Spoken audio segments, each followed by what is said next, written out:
Le Seigneur soit avec vous. Et avec votre esprit. Bonne nouvelle de Jésus-Christ selon saint Matthieu. Gloire à toi, Seigneur.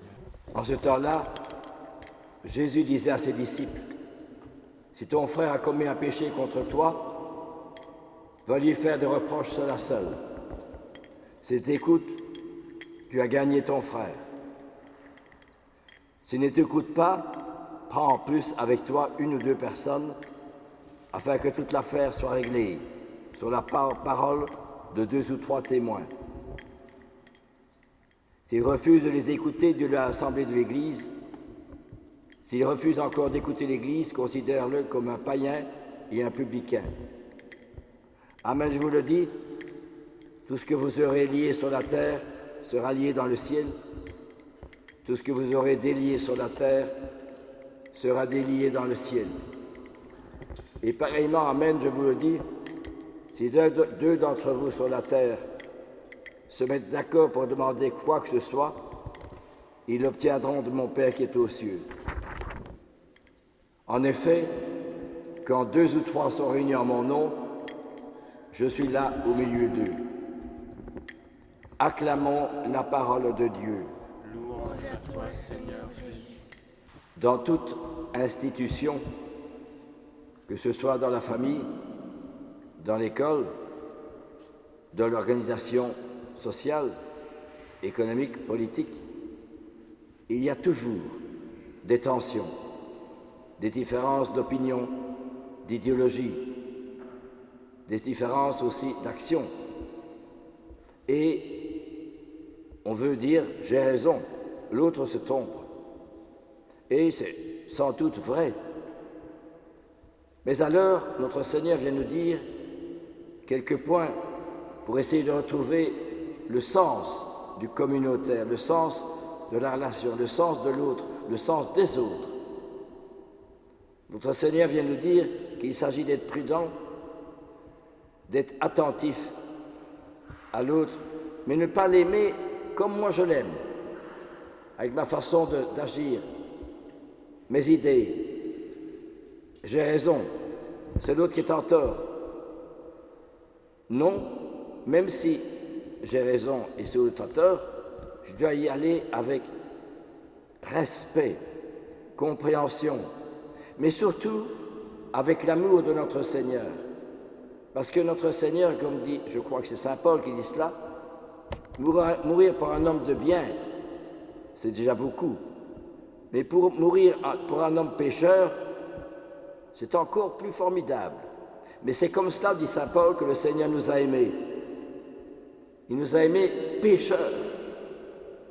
Et tout qui fait l'expérience de l'amour du Christ se rend compte que le Christ m'aime parce que je suis pécheur. Et saint Paul le dit lui-même, j'ai persécuté l'Église de Dieu, je suis pécheur. Mais si j'ai fait l'expérience de la miséricorde de Dieu,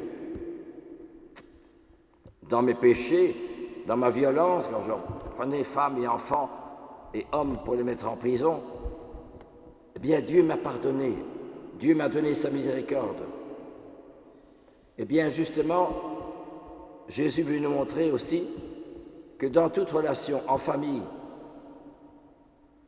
à l'école, dans les institutions, les organisations, il faut y mettre l'amour du Seigneur. Or, nous agissons toujours comme si nous n'étions pas chrétiens, avec ma façon de voir, avec mes idées, mon idéologie, et peut-être que j'ai raison, mais me direz-vous, mais alors il faut laisser faire l'autre qui agit dans le mal.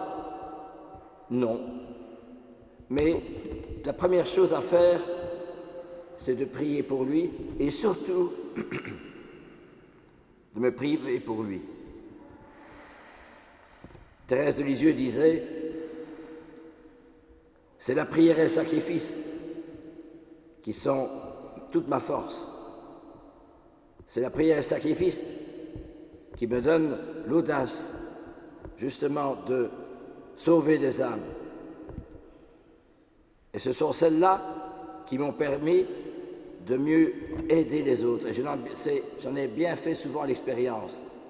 C'est la prière et le sacrifice qui font toute ma force. Ce sont les âmes invincibles. Je gagne toujours. les armes invincibles que Jésus m'a données pour sauver les âmes. Et Thérèse de Lisieux, qui est restée tout le temps dans son cloître, qui n'est pas été dans des pays à gauche, à droite, faire des organisations, des institutions et par rencontrer les pauvres, bien sûr que tout ça a son importance.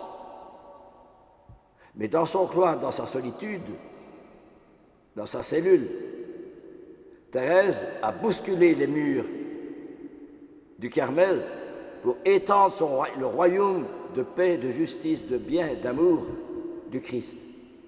Et c'est pour cela qu'elle a eu un tellement grand rayonnement, simplement par ses écrits et surtout par sa vie. Est-ce que nous oublions aujourd'hui dans les relations que nous avons avec les autres?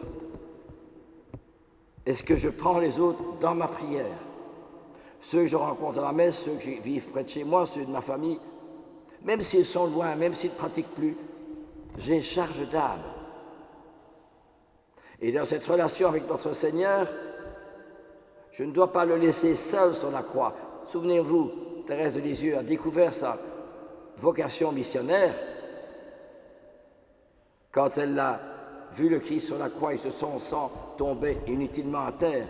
Elle disait: je résolu de me tenir au pied de la croix pour recevoir cette divine rosée et alors la répandre sur les âmes par la prière et le sacrifice. Elle a compris ce que c'est que le mystère de la rédemption. Elle a compris ce que c'est que la Sainte Messe. Elle a compris ce pourquoi le Christ est venu sur la terre. Elle a compris. Mais est-ce que moi qui vous parle, est-ce que nous qui venons à la messe, est-ce que j'ai compris ce mystère de la rédemption, ce mystère du Christ sur la croix? Et Jésus me demande de chacun et chacune de mes frères, mes enfants, mon mari, que sais-je encore, d'autres que je rencontre, est-ce que je les prends chacun dans ma prière? Je suis responsable de chacun et de chacune. Ça, c'est encore plus fort. Pourtant, c'est ce qui s'est passé à la croix. Un jour, Napoléon, qui était renfermé dans l'île d'Elbe, qui a été rejeté par les Français, et alors il est avec son aide de camp. Et un matin, il voit son aide de camp: j'ai mal dormi cette nuit, dit-il. Je ne savais pas dormir et j'ai lu un livre, qui est l'Évangile. Tu connais ça? Oui, qui dit, je connais bien.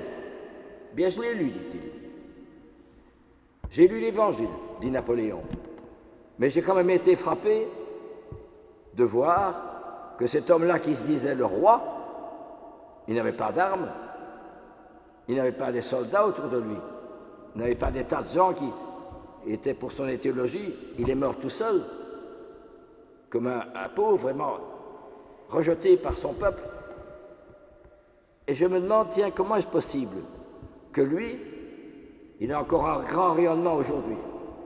Nous autres, nous avons des armes, nous avons des hommes pour nous défendre, nous avons une élite pour lutter notre pouvoir, pour garder notre pouvoir. Mais lui, il n'a rien.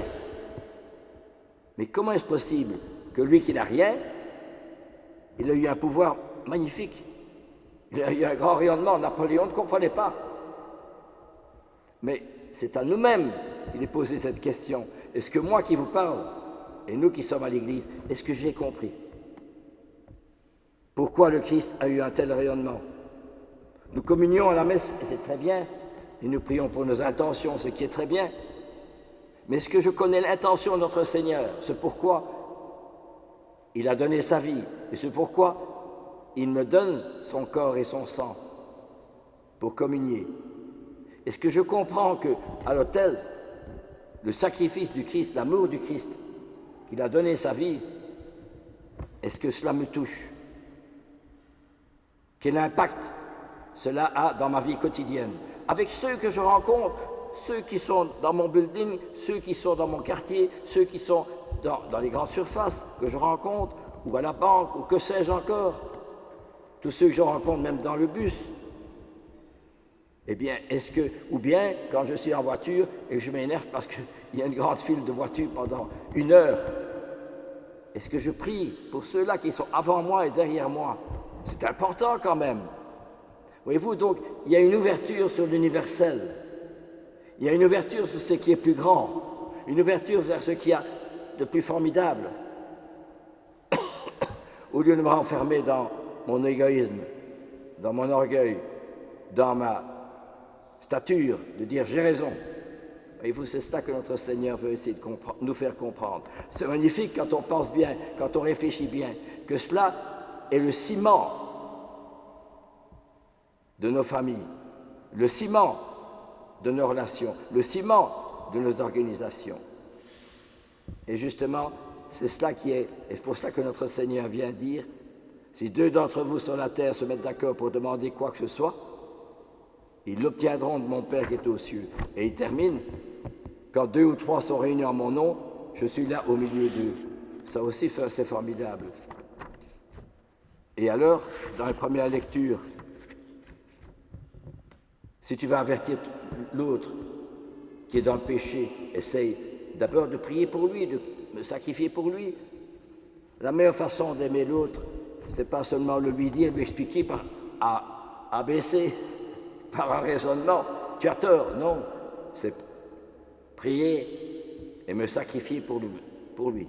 Il ne le sait pas, le bon Dieu le sait. C'est lui qui règle les consciences et les cœurs. Et alors, éventuellement, la seconde lecture, tu ne commettras pas d'adultère, tu ne commettras pas de meurtre. Tu aimeras ton prochain comme toi-même. Le plein accomplissement de la loi, c'est l'amour. Mais cet amour, ça ne vient pas de moi, mais de lui. C'est-à-dire que c'est une mesure de l'infini que le Seigneur me donne, pas un amour à ma façon, à ma mesure. Alors voyez-vous, c'est cela qui nous est demandé aujourd'hui à travers cette belle parole de l'Évangile, de retrouver cette présence du Christ. Caritas Christi urget nos, l'amour du Christ me presse, dit saint Paul. Si un seul est mort pour tous, moi aussi je veux mourir pour tous, à l'exemple du Christ.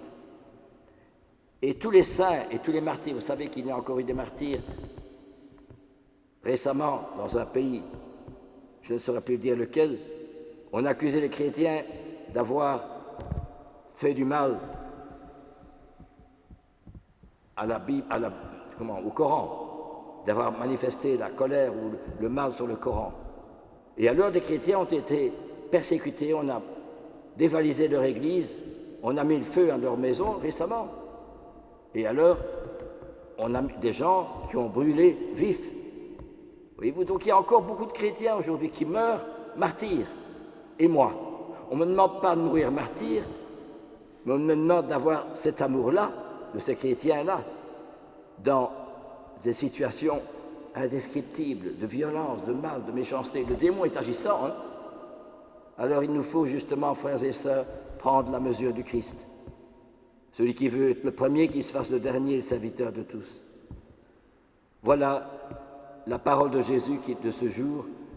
Ces 2 ou 3 se mettent d'accord pour demander quoi que ce soit, ils l'obtiendront de mon Père qui est aux cieux. Ces 2 ou 3 se réunissent en mon nom, je suis là au milieu d'eux. Je suis là au milieu d'eux. Il faut y croire, c'est ça la foi. Croire que le Seigneur est là. Croire que quand je suis chez moi, dans ma cuisine, dans mon living, et que je suis seul et qu'il n'y a pas de famille, mes enfants, ils ne pratiquent plus, c'est fini. Il n'y a plus beaucoup d'entente et de compréhension. Eh bien, c'est à ce moment-là, dans la solitude, que je peux sauver des âmes, que mes murs de ma cuisine ou les murs de mon living vont exploser pour s'étendre dans l'infini du monde, voyez-vous. Et c'est cela que nous avons oublié. La prière, la foi peut donner une mesure extraordinaire, formidable, infinie de nos puissances d'aimer. Parce que ce n'est pas ma puissance à moi, c'est sa puissance à lui, c'est son amour à lui, c'est sa sainteté à lui. Voilà ce qui nous est demandé, frères et sœurs. Ah, quand on a la foi, c'est beau quand même, la foi. Amen.